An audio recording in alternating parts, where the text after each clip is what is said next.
Brian, stage is yours. Thanks, man. So first off, I have to apologize because I'm going to have to give this in English because I would be very limited if I use my German, because my German that I know is Neue Wein und Zwiebelkuchen. I know Es schmeckt sehr gut, and I know Ich liebe dich. And that's about it. So I'm going to go ahead and do this in English. So first of all, thank you to Boston. They've been a phenomenal partner with us here in the region. And we've had several joint wins together, primarily in the high-performance computing space. But we're also looking at other solutions beyond that, like where we've been having success in the US, we think we can do here as well, which is in high-performance or high-frequency trading. We've won several deals in cooling overclocked CPUs in particular. Sorry, NVIDIA, not GPUs, but CPUs. But this is an area that we see significant opportunity just in that one vertical.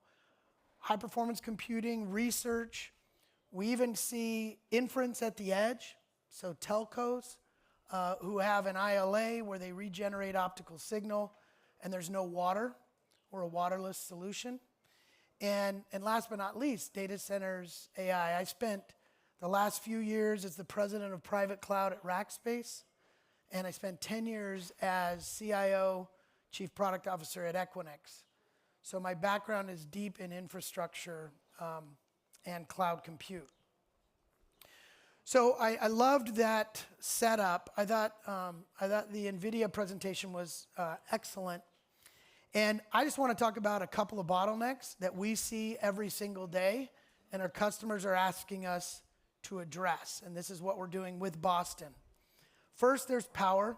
Everybody knows about the energy and power constraint. I can tell you I live in Colorado in the United States, and we've seen more data center projects either canceled or put on hold because of water than power. So water is increasingly a problem, and you know when you look at the flip side of power, it's cooling, and if cooling requires an increasing amount of water, here's a number that I was shocked to hear. Today, the data center industry uses 2.5 trillion gallons. Sorry if I convert that, it's maybe 10 trillion liters of water a year at a 90% evaporation rate. That's 1.3, or that's 0.3% of the world's water supply. So when you think about that, power is crucial. I think there's many, many solutions coming on that, but water is just as crucial. And when, this, to me, I really appreciate this slide because it's just going to show the physics of it. When you look, on the bottom here is the rising GPU power consumption of NVIDIA. Significant. They see a roadmap to 15 kilowatts per chip. 15 kilowatts post-Feynman. Significant. And when you look at this these set of power curves, the red is the air cooling limit. Air does not hold heat very well.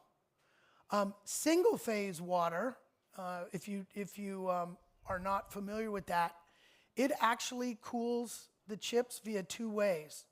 Direct to chip cold plates, blowing water across it to take the heat away. And second is inlet water temperature. So as these chips, as the heat density of these chips rises, they have to blow water faster or input it colder. That's what they have to play with. With two-phase, we use what's called pool boiling. It can also be flow boiling. That we set a temperature based on the pressure of when it boils. And how we take the heat away is through that phase change. And so just like a pot of water on your stove at home, depending on what altitude you're at, it's going to boil at a constant temperature. So the heat can rise, and it doesn't matter because you just set that boiling temperature based on the refrigerant that you use. And that's why you see the blue line, which is two-phase, can handle the hottest chips on the market and in the future. So, and I think most people think that two-phase is the future to eliminate throttling. Throttling is when the CPU or GPU absolutely starts to self-control based on heat. And we look at it at the cores within the chips, and you can see it. We've got it measured down at the core level when it starts to throttle. And when that starts to throttle, that affects performance. This is a huge deal, in particular in high-frequency trading. You can imagine if this affects trading, that's money. And so what we're doing, I mentioned about the boiling, and we also use a very, very small amount of fluid, and the fluid isn't water. The fluid is a refrigerant that I'll share with you in a minute. But the bottom line is that if you can't cool this infrastructure, you can't use it.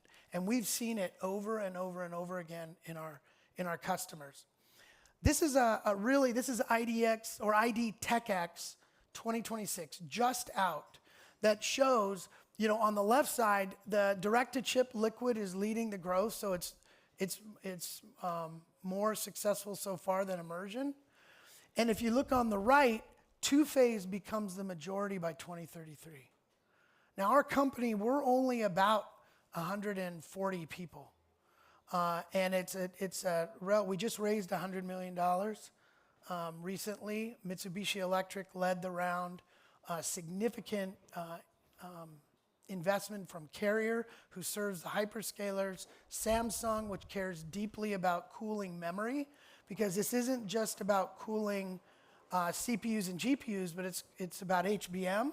And then I sit on the board of a company called Lumentum, which is the #1 optics provider to NVIDIA. NVIDIA just invested $2 billion into Lumentum, and its next is going to be cooling optics.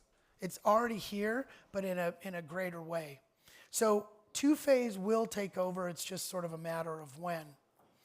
Now, there's a big assumption here that some companies and some I was a CIO for 10 years, that some CIOs make, which is liquid cooling by definition is complex.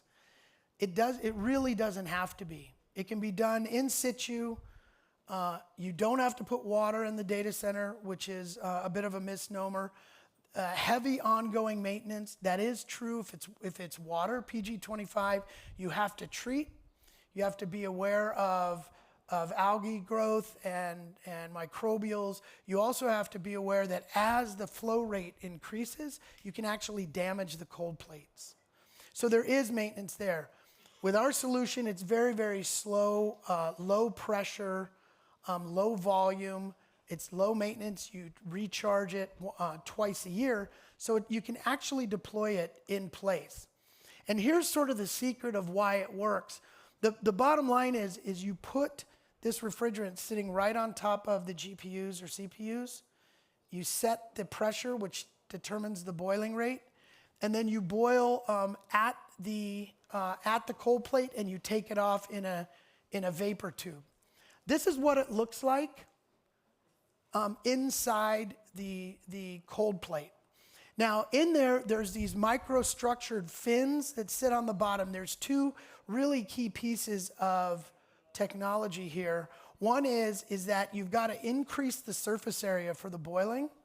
Second, you've got to somehow get the fluid down to the hot spots, because you can create dry out if you're not evenly distributing the fluid.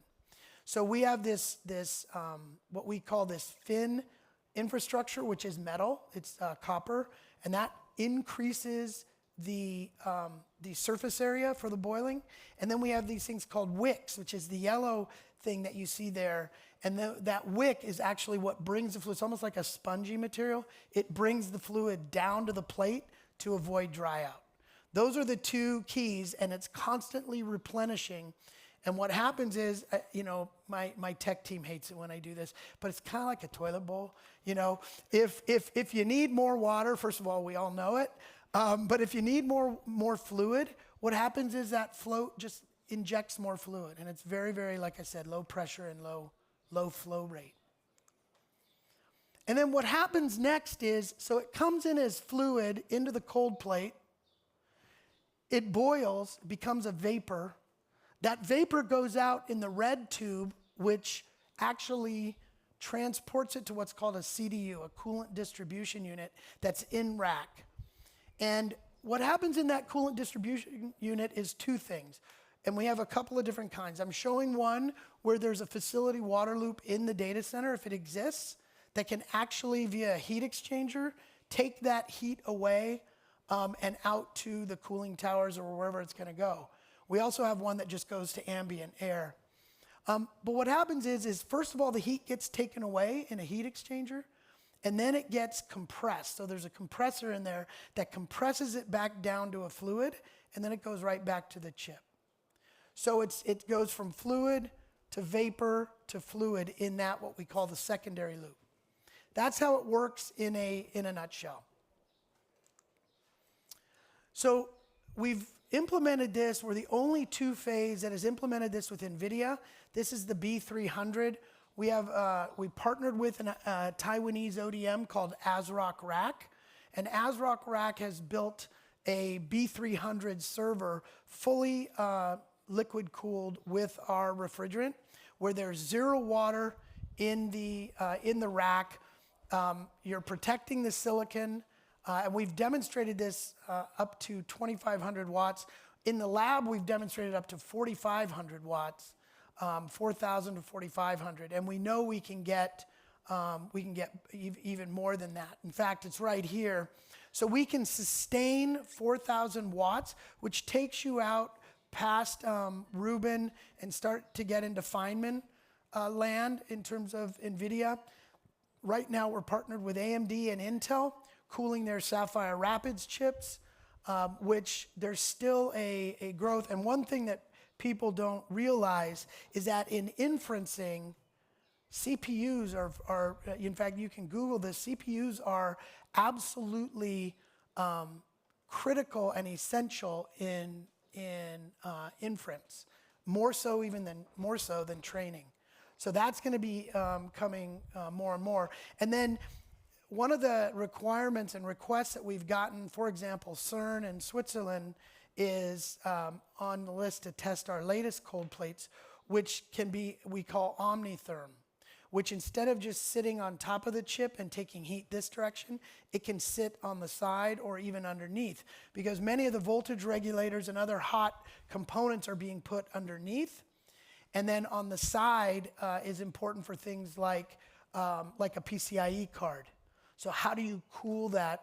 We've even had one interesting one, I think this was in Austria, a company that was losing LEDs in their stadiums, said if we could put this cooling in our LED displays, that they would save about 100 to 130,000 euros a week. Some massive number because of the burnout of the LEDs. So the technology is pretty interesting. Now, what we do today is mainly in rack, up to 120 kilowatts. So you saw the NVIDIA presentation said 130 kilowatts. We can do 120 with two 60 kilowatt CDUs going to two different manifolds in the rack. We have under development a 240K. This is very interesting. As a former CIO, I would be very interested in this. It's a waterless sidecar, so there is no need for a facility water loop. So this can just dump via rear door heat exchanger to the ambient. So this is a pretty powerful solution where there's no water in the facility. We also have been getting significant requests from large enterprises for larger scale. So we have a 1.2 megawatt. There is no 1 megawatt two-phase on the market today, but a 1.2 megawatt end-of-row CDU where you could then start to cool entire rows of GPUs. And then the last one is a truly waterless data center. This was done with a company in Sweden called Munters. Munters is a very, very capable HVAC company. And we combine with them, our customer is SoftBank in Japan. So SoftBank has asked us to build a 625 kilowatt waterless data center, which we've developed and designed with Munters. And they're specifically thinking, if you think about SoftBank's background, they're a telco. So they're very interested in putting this at the edge of their network where they want to do inferencing, edge AI, and they don't have water in those locations. So that's a data center that we're testing here in the next quarter.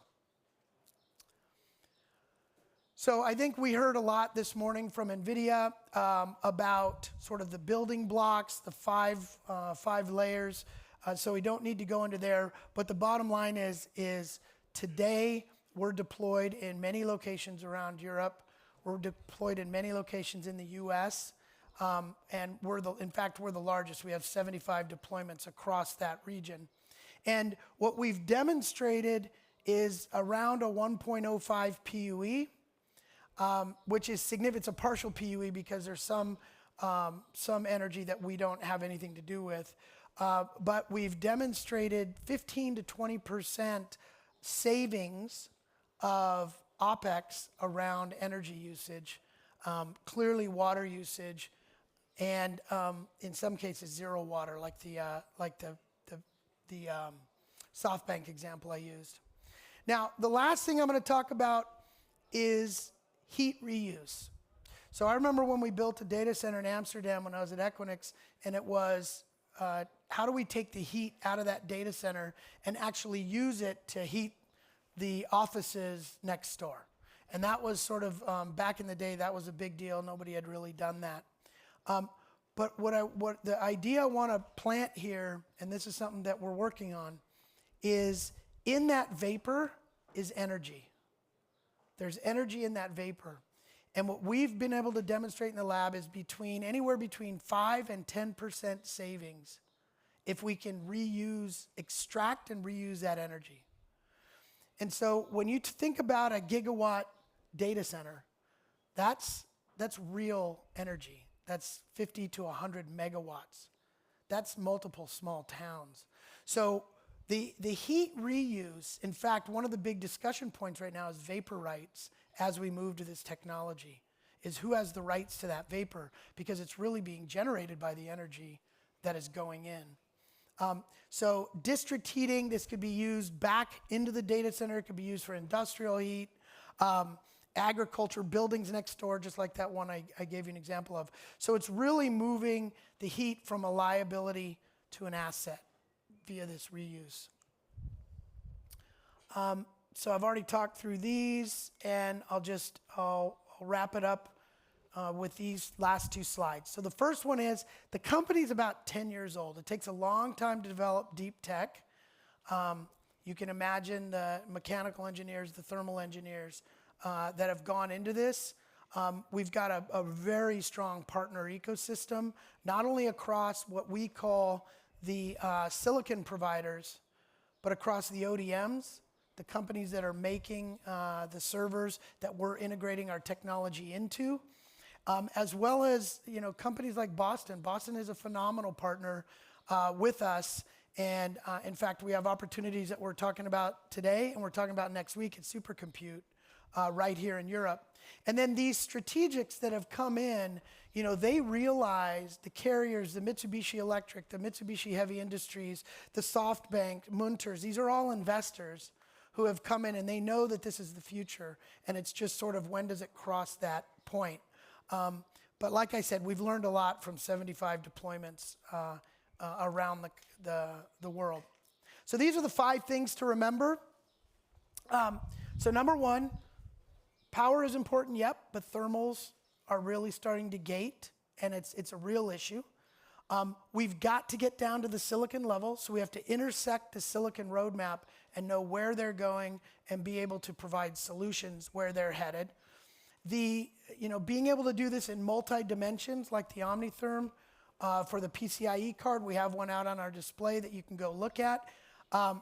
Waterless, truly waterless and modular, which we think is a real winner for telco in particular. That vertical, we're talking to the big carriers in the US. We need to talk to the same in Europe. And then really, how can we help companies define their cooling strategy, because that becomes not only an OpEx efficiency play, but this energy reuse is a real idea that we know we can do. So with that, I want to say thank you for your time and for indulging my English. I'm sorry about that. Right. Thanks much for your time. You got it, buddy.